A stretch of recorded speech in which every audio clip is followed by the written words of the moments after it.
Bonjour à tous, bienvenue dans ce Senso Espresso, notre rendez-vous qui a pour but de vous donner un éclairage sur des situations de marché singulières.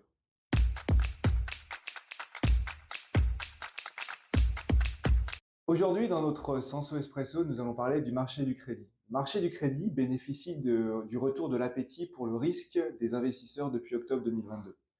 Les performances de la classe d'actifs s'échelonnent entre plus 5% pour la catégorie haut rendement et plus 2% pour la catégorie investissement depuis le début de l'année. Nous expliquons ce regain d'appétit sur le risque en partie du fait d'un positionnement d'investisseurs probablement très défensif en fin d'année dernière, des chiffres macroéconomiques sur le front de l'inflation et de la croissance qui ont surpris favorablement, mais surtout, nous pouvons expliquer ce regain d'appétit par les injections de liquidités des banques centrales.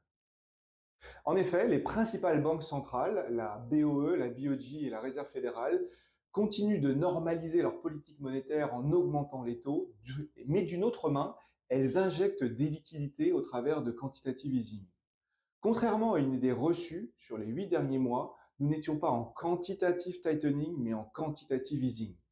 C'est principalement le fait de la Fed qui a injecté massivement des liquidités en mars pour juguler la crise des banques régionales avec la faillite de SVB et de First Republic.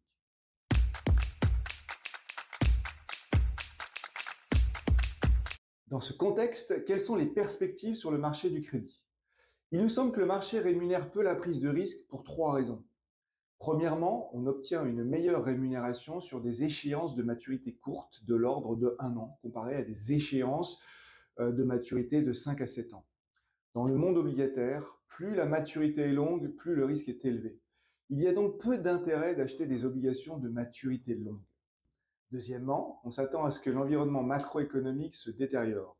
De ce fait, il est préférable de privilégier des émetteurs bénéficiant de ratings solides, appartenant à la catégorie BB 3B, et d'éviter les émetteurs simple B et 3C qui, de plus, sont chers relativement aux autres catégories. Et enfin, les émetteurs ont des volumes importants de dettes à rembourser à partir de 2025, ce qui augmente le risque de refinancement et donc parfois de défaillance. Pour cette raison également, les maturités courtes, inférieures à 2025, doivent être privilégiées.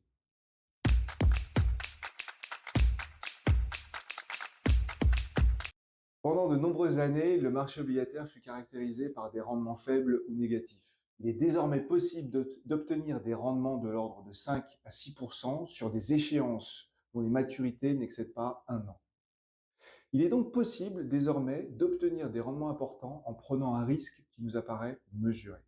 Merci à tous pour votre attention sur ces Senso Espresso qui ont un succès grandissant.